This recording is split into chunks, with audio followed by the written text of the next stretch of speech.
আইসিটির মাঝখানে সামান্য একটু বল পেস্ট দিয়ে সুন্দর করে মিশিয়ে তারপরে হটগান দিয়ে হিট দিলে মাঝখানে বল হয়ে যাবে এবং আইসিটি স্টেনসিলের সাথে কামড় দিয়ে ধরে যাবে। পিছনে ব্যান্ডেজ ট্যাপ বা অন্য কোনো ট্যাপ দিয়ে আইসিটি আটকাইতে হবে না। এভাবে যদি আপনি হালকা পেস্ট ইউজ করে হট এয়ার গানে হিট 350 এবং এয়ার 2তে রেখে হিট দেন, এই যে দেখেন আমার মতো, এই যে দেখেন কামড় দিয়ে ধরে যাবে। ঠিক আছে, ওকে। সিপিইউ রিবোলিং ট্রিক্স ফর বিগিনার। বন্ধুগণ, মোবাইলের কাজে যারা একেবারে নতুন অথবা মোবাইলের কাজ বহুদিন ধরে করে আসছেন কিন্তু আইসি রিবোলিং করতে গেলে হাত কাঁপে বা ঠিকমতো বল হতে চায় না, কোথাও উঁচা কোথাও নিচা বা একটি দুটি বল একসাথে জমে যায়, সেজন্য বিরক্ত বোধ করে এক পর্যায়ে নিজে নিজে সিদ্ধান্ত নিয়েছেন আইসি রিবোলিং কাজ হয়তো আপনার দ্বারা হবে না। এই বন্ধুদের জন্য আজকের আমার এই ভিডিওটি। বন্ধুগণ, আমি যে ট্রিকটি দেখাবো আপনি ফার্স্ট চান্সেই যে কোনো আইসির সাকসেসফুল রিবোলিং করতে পারবেন। এই ক্ষেত্রে আমাকে একটি নয় দুটি স্টেনসিল ইউজ করতে হবে। তো বন্ধুগণ, সিপিইউটি সুন্দরভাবে উঠাইতে হবে হট এয়ার গানের হিট সহনীয় পর্যায়ে রেখে। এক্ষেত্রে আমাদেরকে হট এয়ার গানের হিট রাখতে হবে 320 থেকে 350 আর এয়ার রাখতে হবে 2তে। ওকে, বাতাস 2-এর উপরে নেওয়া যাবে না, প্রয়োজনে কমে রাখতে হবে। এই যে দেখেন আইসিটি উঠে গিয়েছে।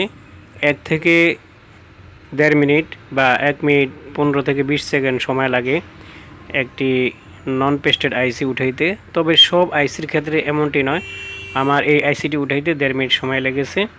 তো বন্ধুগণ, যদি পেস্টেড আইসি হয় তাহলে 1.5 মিনিট 2 মিনিট এমনকি 3 মিনিট সময় লাগতে পারে।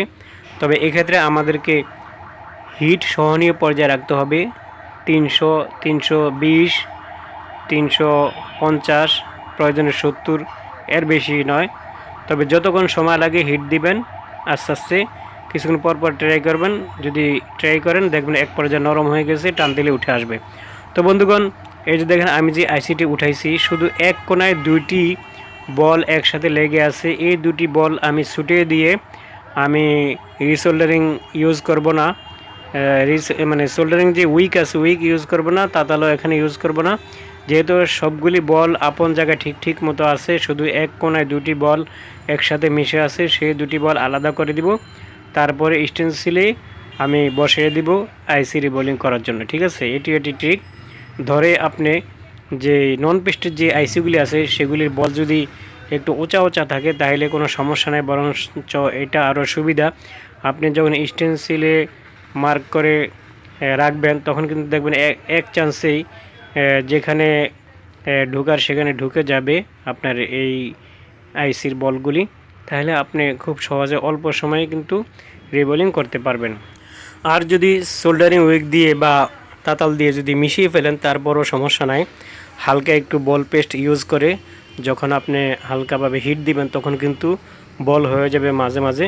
তখন আপনি খুব সহজেই আইসি রিবোলিংয়ের জন্য আপনার আইসিটি প্রস্তুত করে নিতে পারবেন, এতে কোনো সমস্যা হবে না। তো বন্ধুগণ, এই পর্যায়ে আমি এই যে 2টি বল যে একসাথে হয়ে আছে সেই 2টি বল সোল্ডারিং আয়রন দিয়ে আলাদা করে দিব। তারপরে আমি এই আইসিটি সম্পূর্ণরূপে প্রস্তুত করব রিবোলিং করার জন্য। ঠিক আছে, তো বন্ধুগণ, এখন আমাদের এই আইসিটি সম্পূর্ণরূপে প্রস্তুত রিবোলিং করার জন্য।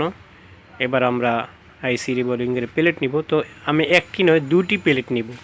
তবে 2টি প্লেট কিভাবে ইউজ করব, কোন সময় ইউজ করব আমি দেখাবো। এই যে দেখেন 2টি প্লেট, একই মানের 2টি প্লেট, অর্থাৎ ইউনিভার্সাল স্টেনসিল নিয়েছি 2টি। ঠিক আছে, আমার সামনে যেটি আছে সেটি দিয়ে আমি এখন আইসি রিবোলিং করব।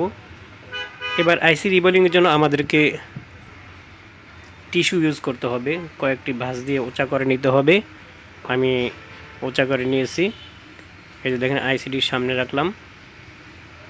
এবার আমাদেরকে স্টেনসিল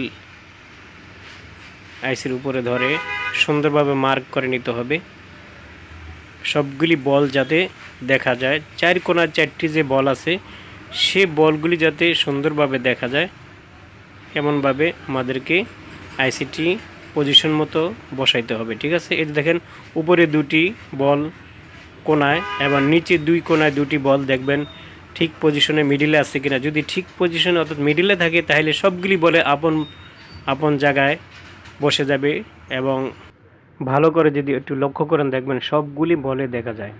ঠিক আছে, এবার আমাদেরকে যে কাজটি করতে হবে সেটি হলো সামান্য একটু বিজি পেস্ট নিয়ে মাঝখানে মেখে দিতে হবে। যেহেতু আমরা আইসিটির পিছে ব্যান্ডেজ টেপ বা অন্য কিছু দিয়ে আইসিটি আটকাই নাই, তো বন্ধুগণ আইসিটিকে অবশ্যই আটকে নিতে হবে। আইসিটিকে ইউনিভার্সাল স্টেনসিলের সাথে আটকানোর জন্য আমরা মাঝখানে হালকা একটু পেস্ট ইউজ করে মুছে নিলাম, সুন্দর করে বুঝেও জানা যে পেস্ট ইউজ করেছি, এমনভাবে পরিষ্কার করে দিয়েছি। বন্ধুগণ এভাবে আমাদেরকে পরিষ্কার করে দিতে হবে, তাহলে আইসির যে বল আছে পারফেক্টলি হবে, নচেত উপরে দানা দানা বেঁধে যাবে। তারপর আমাদেরকে টুইজার দিয়ে মাঝখানে আইসির মাঝখানে টুইজার ধরতে হবে, আইসির দুই পাশে নয়। তারপরে সহনীয় পর্যায়ে হিট প্রয়োগ করতে হবে। হিট থাকবে 350 আর ইয়ার থাকবে 2-তে। এই যে দেখেন বলগুলি সুন্দরভাবে হয়ে যাচ্ছে, এই যে দেখেন বলগুলি হয়ে গিয়েছে। বাস যখন দেখব যে বল হয়ে গিয়েছে তখন আমরা সাথে সাথেই টুইজার ছেড়ে দিব না, টুইজার কিছুক্ষণ ধরে রাখবো যাতে করে বলগুলি জমে যায়। তো ঠান্ডা হওয়ার জন্য ইচ্ছা করলে আপনি একটু থিনার ইউজ করতে পারেন, তবে তেমনটা দরকার নাই, কয়েক সেকেন্ড ধরে রাখলেই জমে যাবে এবং ঠান্ডা হয়ে যাবে। বন্ধুগণ দেখেন আইসিটি স্টেনসিলটাকে কামড় দিয়ে ধরে গিয়েছে, দেখেন ডানে বামে লড়ে না। বন্ধুগণ এক্ষেত্রে আমাদেরকে আইসিটির পিছনে কোনো রকম ব্যান্ডেজ টেপ বা অন্য কিছু দিয়ে আটকাইতে হবে না।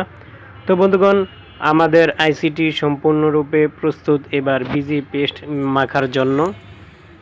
এখন আমরা 183 ডিগ্রির যে বিজি পেস্ট আছে রিলাইফের সেটি আমি এখন মেখে দিব।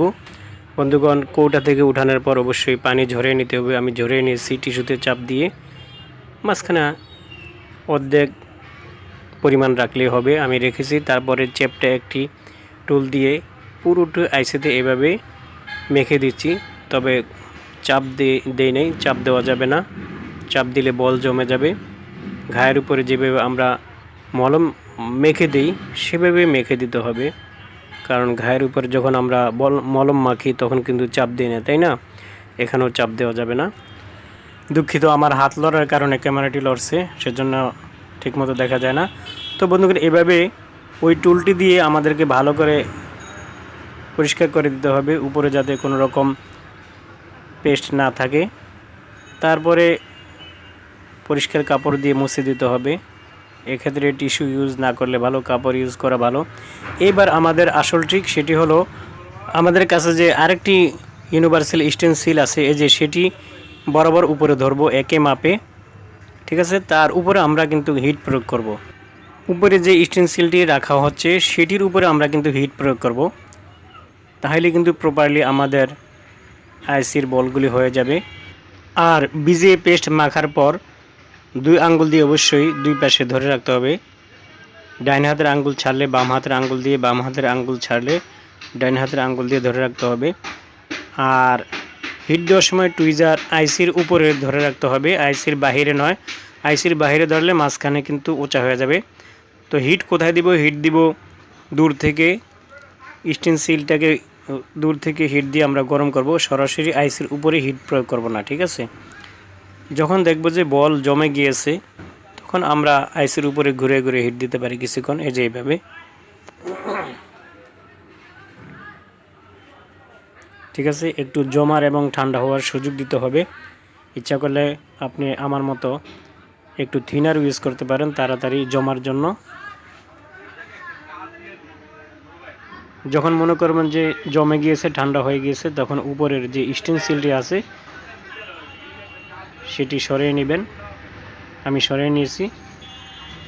এক্ষেত্রে আমাদেরকে একটি কাটার ইউজ করতে হবে, কাটার দিয়ে ভালো করে উপরে জমে যাওয়া যে রাঙগুলি আছে সেগুলি কেটে দিতে হবে, এতে কোনো ক্ষতি হবে না। আপনি এভাবে কেটে পুনরায় বল পেস্ট ইউজ করতে পারবেন।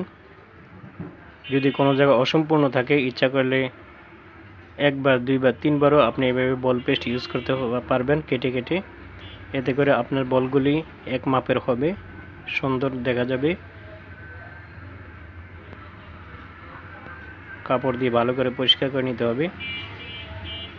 এ পর্যায়ে আমরা আরেকটু বল পেস্ট নিয়ে নিলাম। চ্যাপটা যে টুলটি আছে সেটি দিয়ে ভালো করে মেখে দিব পুরোটা আইসির উপরে।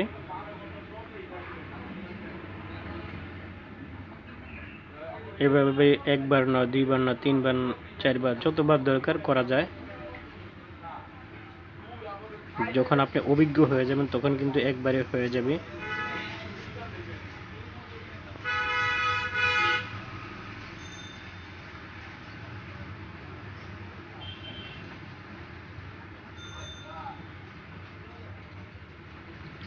দেখে দেখে কোনো জায়গায় ফাঁক থাকলে সেখানে আমরা বল পেস্ট ভালো করে দিয়ে দিব। তারপরে পরিষ্কার কাপড় দিয়ে উপরে জমে থাকা পেস্টগুলি পরিষ্কার করে নিব। তারপরে আমাদের যে দ্বিতীয় যে স্টেনসিলটি আছে সেটি আবার উপরে ধরে তারপরে আগের মতো টুইজার দিয়ে চেপে ধরে দূর থেকে হিট প্রয়োগ করব। আমরা হিট দিব স্টেনসিলটিকে সরাসরি আইসির উপরে নয়, ঘুরিয়ে ঘুরিয়ে হিট প্রয়োগ করতে পারি, তবে এক কোণা থেকে শুরু করলে ভালো।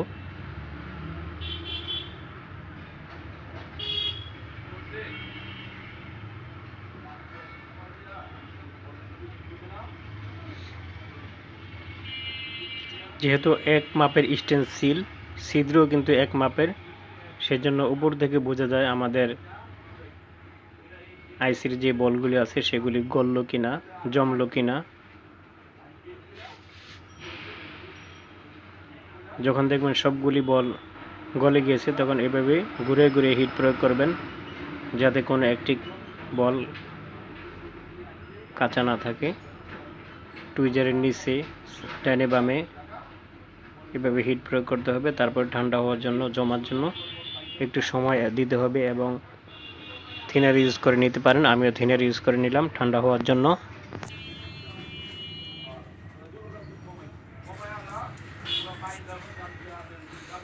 উপরে যে স্টেনসিলটি ছিল সেটি আমি সরিয়ে নিলাম। এবার আবার আমাদেরকে কাটা দিয়ে এভাবে সমান করে দিতে হবে সবগুলি বল।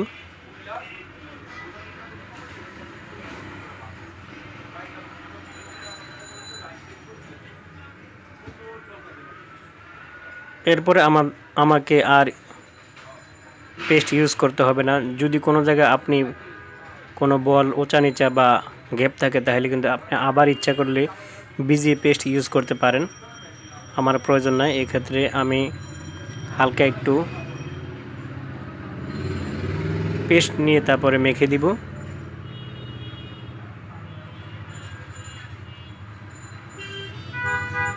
আইসি তোলার এবং লাগানোর যে পেস্ট আমরা ইউজ করি, বিভিন্ন পার্টস তোলার এবং লাগানোর জন্য যেই নরম পেস্ট ইউজ করি, সেই পেস্ট মেখে তারপরে উপরে পরিমাণ মতো হিট প্রয়োগ করব। দূর থেকে স্টেনসিল গরম করব।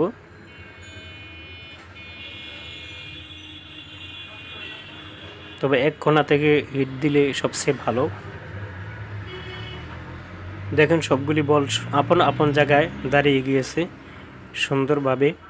আমার মনে হয় যে একটি বলও গ্যাপ পড়ে নাই, উঁচা নিচা হয় নাই। তবে স্টেনসিল সরাইলে আমরা বুঝতে পারবো।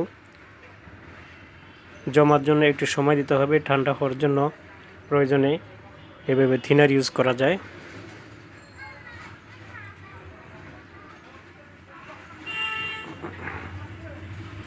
কিছুক্ষণ ধরে রাখতে হবে যাতে জমে যায়, সাথে সাথেই টুইজার উঠানো যাবে না। দেখতে হবে উপরে কোনো ধারদার ভাব আছে কিনা। দেখেন আমি যখন শিওর এলাম যে কোনো ধারদার ভাব নাই, ঠিক তখনই স্টেনসিলটা উঠানোর সাথে সাথেই আইসিটি পড়ে গেল। তার মানে আইসির কোনো একটি বল স্টেনসিলকে কামড় দিয়ে ধরে নাই। যেহেতু আমরা ইউনিভার্সাল স্টেনসিল ইউজ করছি সেজন্য ফাঁকে ফাঁকে বল থাকতে পারে, সেই বলগুলি অবশ্যই পরিষ্কার করে নিতে হবে। বলগুলি না সরিয়ে যদি আমরা হিট প্রয়োগ করি তাহলে অতিরিক্ত যে বলগুলি মাঝখানে ছিল সেগুলি একটা আরেকটার সাথে মিশে বড় বড় বল হয়ে যাবে, জমে যাবে। তো এই ক্ষেত্রে আপনি ইচ্ছা করলে একটু পেস্ট ইউজ করতে পারেন। আমি পেস্ট ইউজ না করে রজনের যে স্মোক থেরাপি আছে সেই থেরাপি ইউজ দিচ্ছি। তারপরে যখন আপনি হিট প্রয়োগ করবেন সবগুলি বল আপন আপন জায়গায় ঠিক জায়গা মতো দাঁড়িয়ে যাবে, বসে যাবে। ঠিক আছে, আমি পরিষ্কার করে আপনাদেরকে দেখাচ্ছি যে কত সুন্দর বল হয়ে গিয়েছে, কোথাও উঁচু বা কোথাও নিচু নাই, একটি আরেকটির সাথে মিশে নাই।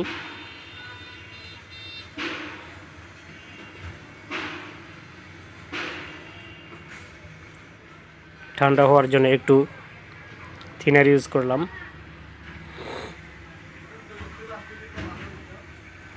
সাথে সাথে আমরা কিন্তু কিছু দিয়ে মোছামুছি করব না, গরম থাকলে কিন্তু বলগুলি লেপটে যাবে। এবার টিস্যু দিয়ে উপরে জমে থাকা যে অতিরিক্ত পানি আছে সেগুলি সরিয়ে দিলাম।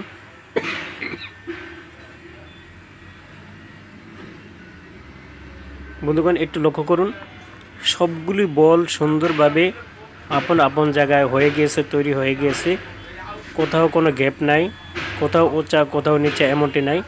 বন্ধুগণ ভিডিওটি ভালো লাগলে লাইক করবেন, কিছু জানা তাহলে কমেন্ট করবেন, নতুন হলে সাবস্ক্রাইব করে অল বাটন সিলেক্ট করে রাখবেন। আজকের মতো এখানে, আল্লাহ হাফেজ।